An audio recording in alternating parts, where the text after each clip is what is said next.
When police officer David Ramirez went to the location of a robbery, he was shocked to see his own son among the thieves. When the teen's father asked him questions, he didn't answer, so the cop asked his fellow officers to look into the matter further. This led to the discovery of a sad truth about one of his own family members. Officer David Ramirez and James Peterson decided to take a coffee break and a quick bite to eat after their second observation that day. The morning had an odd sense of peace to it, which David recognized as a rare and precious moment. But just as the coffee came, they got a call that they had to answer right away. Over the radio, the dispatcher told David and James that an alarm went off at a nearby house and that they needed to get there quickly. James looked a little confused as he drank his coffee quickly, so David joked, "It looks like this is the second false alarm this week." They all had the same goal, so they drove their police car towards the location. As they walked, the radio told them even scarier news than they had thought. A dangerous, armed group had surrounded the local store and taken both customers and staff hostage. Even though more help was on the way, the two officers' police cars was the closest to the problem. The shocking news changed the officers' attitude in a big way, and the sound of the police car's siren emphasized their urgency. David carefully navigated his way through the city's traffic, moving quickly through highways because of how important the situation was. After only 3 minutes, their patrol car was close to the crime scene, so they moved slowly towards the shop that was under attack. In that tight moment, David and James shared a quick glance that said what they couldn't say. James said that they needed to wait for help, but his voice was full of doubt. David made a choice in an instant, based on the fact that they couldn't wait any longer. The thought that the hostages would be hurt permanently, or that the gang could get away, weighed heavily on his mind and pushed him to act. David said, "We can't wait." And the two of them ran into the dangerous unknown, determined to be the thin blue line between chaos and safety. The police officers rushed into the store as fast as possible. "Everyone stop! Put your guns down!" David's orders were heard in the tense air. Inside, however, there were no armed people. Instead, scared people were laying on the floor, with fear all over their faces. David saw a thief making a frantic run down a hallway deep in the store. He went after him, leaving his partner James to protect the hostages. The person who was running away was young and skinny, and was dressed in a hoodie. However, he wasn't fast enough. Outside, David caught the criminal. David was able to handcuff the kid, and after a careful search, he didn't find any weapons. James walked up to him and said with a comforting smile, "It looks like there's one less troublemaker out there, right?" He said to the kid to put his hood down so they could see his face. When the hood fell off, both cops were shocked. The criminal was Jake Ramirez, David's son. David's heart broke as he asked his son, "Son, what in the world are you doing here?" Jake took off his mask and began to stutter apologies, trying to explain that his actions were necessary. David felt the weight of his situation, which was made worse by the fact that his fellow cop, James, was there. James came up to his friend and tried to calm him down, telling him to keep his head up. "Listen, David, I've contacted the station. There won't be any more units. Let's take a moment to figure out what to do, okay? Take a deep breath. Don't forget that it's your own son. Don't let your feelings lead you to do something you'll regret later." Still, David's feelings were a mess. His son started to rob people, putting innocent lives in danger and leaving him in a state of shock and stress.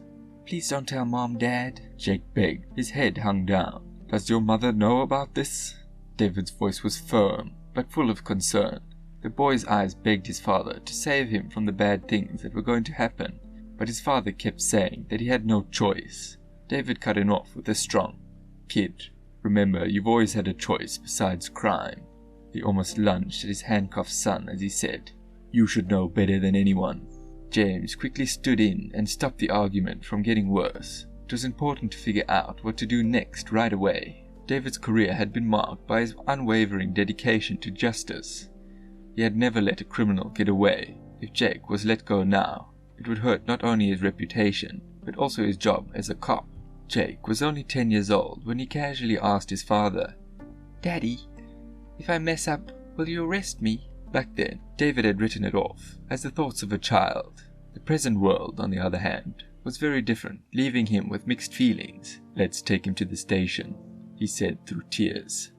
But as they moved towards the police car, he felt more and more worried. Why did Jake choose to go this way? Jake had a lot of good things in his life, but he decided to be a criminal. "You can't leave your son locked up all night," James said angrily as his shift ended. David's eyes dropped at the thought. Even though it hurt him, he knew that he couldn't just let his son's mistakes go unpunished. "If I treat him nicely," he thought, "how can I justify having someone else's child in my care?"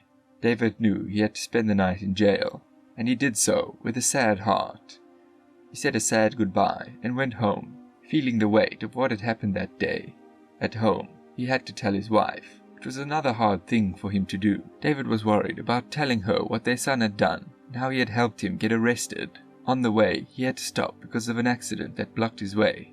As he dealt with the consequences, the world seemed to stop. He was probably thinking about the crazy day that had just passed. He took a moment to think while he was in the car. He let his mind wander. He saw the bright lights of an ambulance coming towards him, which reminded him of when he was a teenager. Back then, he and his friends would stand on a bridge and throw rocks at cars as a game.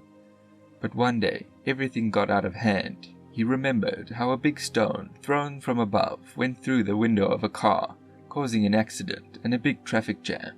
The boys were afraid of the chaos they had caused, so they hid in a grove until the situation calmed down. When they finally got back home, they were met by police officers who wanted to talk to them. Even though the boy was afraid of getting caught, he was able to avoid suspicion due to a clever distraction from his mother. The traumatic event, which had lasting effects on his teenage years, changed the way he saw things. As time went on and he was driving, he thought about those days and how they had changed him. He was no longer a careless young man, but instead a police officer with a strong desire to keep the law and stop things like this from happening again. Now that the traffic was starting to move, he thought about how he could teach his own son about responsibility and what happens when you break the rules without using violence. His own sad past made him want to show his son the right way to go. He was determined to have a hard talk with his wife about their son's recent trouble with the law, so he got ready. When he got home, his wife was worried about their missing son, so he told her the truth. The son had been caught for stealing. As he told his wife what was going on, he could see that she was having trouble understanding. She was shocked and sad, and it was hard for her to understand what her son had done. When she found out their child was in custody, she broke down in tears and couldn't believe it. She fought with her husband and asked him why he hadn't talked to her first. She said, "We might have found a better solution. We could have talked about it together." "I wasn't alone during the arrest," he said, "and you know me well. The law applies to everyone, honey," he said. "That includes Jake, our son." David's voice shook, and tears poured out of his eyes as he said this. He tried to be strong, but this situation made him feel weak. Had he messed up as a parent? Sophia's anger came out as she yelled at her husband and told him to find a solution. He didn't want to talk any longer because he was tired and worn out. He turned down the food that Sophia had made for him and instead took a shower. But he couldn't fall asleep. When his eyes closed, he could only see his wife and work partner, who seemed to be telling him that he could have handled things better. He couldn't see how he could fall asleep. He got out of bed and went to Jake's room to try and figure out what was going on with his kid. David looked then. He noticed a drawer in the nightstand. Inside was a book, and when he opened it, a small piece of paper fell out. He picked it up and looked at what it said. Nathan, $600. When he turned the paper over, there was nothing else. He was confused and asked, "Who is Nathan?" The next day, Officer David Ramirez talked to Jake's best friend Marcus about the strange name in his son's notebook. He wanted to know more about it. When Nathan was mentioned, the boy looked uncomfortable, but said he didn't know anything about him. David looked at the boy and said, "You better tell me what my kid has been up to. He's been held in the prison station. Do you want to be called a partner in crime?" Marcus took a deep breath and told the truth. "This is not something Jake would have ever done, Mr. Ramirez. Nathan, he forced him." The boy revealed under pressure. David asked more questions. Tell me about everything. Marcus told the story. Jake and he had gone out with friends and taken one of Marcus's mother's cars without her knowing. Even though they hadn't driven much before, they were just driving around town for fun. When Jake got behind the wheel, he sped up to show off. On a curve, he lost control and hit a parked car. Nathan, a 22-year-old drug dealer who lives in the trailer-filled area, owned the broken car. Nathan went up to the boys, pulled Jake out of the car, and demanded $600 right away for the damage. Jake didn't have enough money, and when he tried to explain, Nathan beat him up. Nathan said he would get the money any way he could. The cop was upset by this heartbreaking story, even though his son made a mistake. He had been hurt and harmed. David called his buddy James as he was leaving Marcus's house. "Would you like to help me find someone?" he asked. He was last seen in the area with the old trucks. When they arrived, they saw a young guy carrying a backpack getting out of a car with a damaged side and a broken window. James moved closer and called him out, asking if he was Nathan. When he heard his name and saw the police car was getting closer, the young criminal ran away and jumped over a nearby fence. David and James started chasing him and surrounded the block. They quickly caught him. Nathan threw away the backpack when he was cornered. He said the things inside weren't his and that he was just helping a friend. David looked in the bag and found drugs, a lot of cash and a gun. Nathan was caught quickly and he was put in handcuffs. David told Nathan that he underestimated his opponent. Jake, the teenager Nathan had forced to help him rob a store, was in jail because of Nathan's manipulations. Jake was just paying for his own decisions, Nathan said with a smirk. "It's just how life is, buddy. What you do has consequences. Your son is paying me back for what he did." David was very angry, but James stopped him from doing anything foolish. He led the criminal to the police car by himself. A few days later, Nathan was caught. Jake went to court to face the judge. The room was tense, but David stood up this time to defend his son's innocence and freedom instead of speaking against him. David Ramirez showed the security camera video from the store, which showed that his son was trapped and scared during the robbery. He knew that this wouldn't get Jake off the hook for the crime, but he wanted to show that his son had been forced to do it.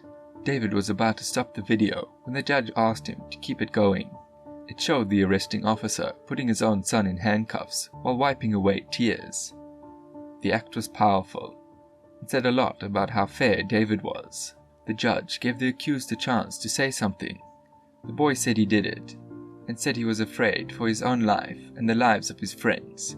He felt bad that he hadn't been honest with his father at first, because he didn't want to worry him or hurt him more. Jake now admired his father's role and felt bad about lying in the past. Because he had been in real danger, Jake finished by saying, "I'm proud of my father," with tears in his eyes. The way he felt made David understand that all his work as a parent had paid off. He felt so sad that he had shed a tear. Jake's words and David's actions convinced the judge that Jake was a victim and that he was not guilty. Even though he did it because he was forced to, the judge made him do 3 months of community service for the infraction. David and Jake hugged like they had never done before. As they left the court, both of them had been waiting for this hug. David promised his son that he would be less strict and said, "I love you, kid. Let's go home. Your mom has already set up the dinner table."